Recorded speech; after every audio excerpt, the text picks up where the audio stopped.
Nelson Tata Sala ay isang pangalang kilala sa Santa Cruz, Davao del Sur at sa malaking bahagi ng Mindanao. Kung napadaan lang sa iyo ang videong ito, pag-follow ng ating Facebook page at pasubscribe ng artikulo. Bago siya nakilala bilang isang leader, nagsimula ang kanyang kwento sa isang lugar na kilala sa panganib, kahirapan at pakikipagsapalaran, ang Diwalwal. Sa madilim at mapanganib na kabundukan ng Diwalwal, libu-libong tao ang umaasa sa maliit na piraso ng ginto upang mabuhay. Dito unang nahubog ang lakas, tapang at determinasyon ni Nelson Tata Sala. Hindi siya isinilang na isang politiko, wala siyang mayamang pamilya at wala ring diploma mula sa prestihiyosong paaralan.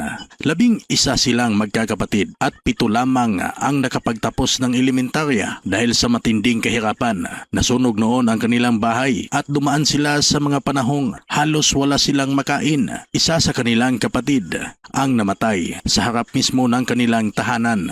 Isang karanasang lalong nagpatibay sa kanyang paninindigan na lumaban sa buhay. Lumaki si Tata Sala sa mundong araw-araw ay isang sugal ang kaligtasan.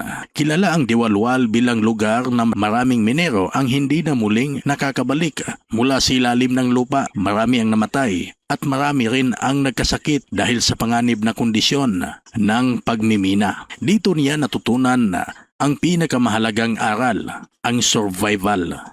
Araw-araw siyang nagtatrabaho sa ilalim ng bundok, natutong maging maingat, umiwas sa panganib at alagaan ang kapwa minero. Sa kabila ng lahat ng ito, isa siya sa mga nakaligtas at hindi lamang iyon, siya rin ay naiangat mula sa pagiging simpleng minero. Unti-unti siyang naging leader ng komunidad.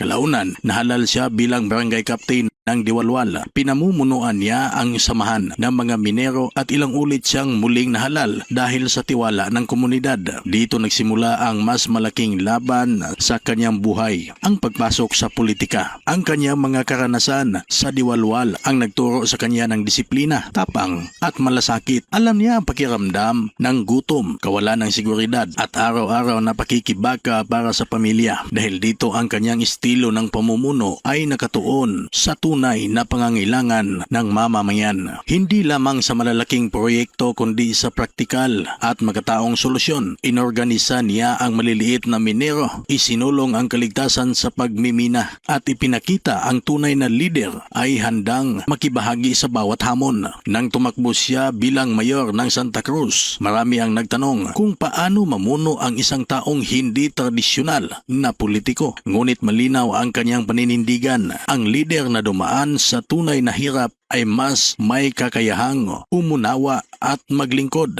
Agad niyang ipinatupad ang no bribe policy, walang lagay at walang espesyal na trato. Dahil dito tumaas ang kita ng bayan at napatunayan na posible ang malinis at maayos na pamahalaan kahit hindi ka nagmula sa isang makapangyarihang pamilya. Binibigyang halaga rin niya ang infrastruktura at serbisyong panlipunan. Nagpatayo ng mga gusali para sa serbisyong pang-emerhensiya at isang gymnasium para sa kabataan, mga kalsada sa kabundukan at mga programang pang-edukasyon tulad ng scholarship at extension campus para sa mga estudyante. Kasabay nito, pinalakas ang mga programang pangkababayan at pangkawanggawa upang matulungan ang mga mahihirap na pamilya at mga komunidad na matagal nang napag-iwanan. Sa likod ng kanyang pamumuno ay ang suporta ng kanyang pamilya na nagsisilbing lakas at inspirasyon sa kanyang paglilingkod sa mga panayam at pampublikong paglabas. Ibinahagi niya ang kanyang pinagdaanan upang magsilbing inspirasyon sa iba. Sa kabila ng kanyang mga nagawa, hindi rin naiwan ang mga kontrobersiya. May mga aligasyon at isyong ibinabato laban sa kanyang pangalan, subalit mariin niyang tinanggi ang anumang pagkakasangkot at iginiit ang paggalang sa proseso ng batas.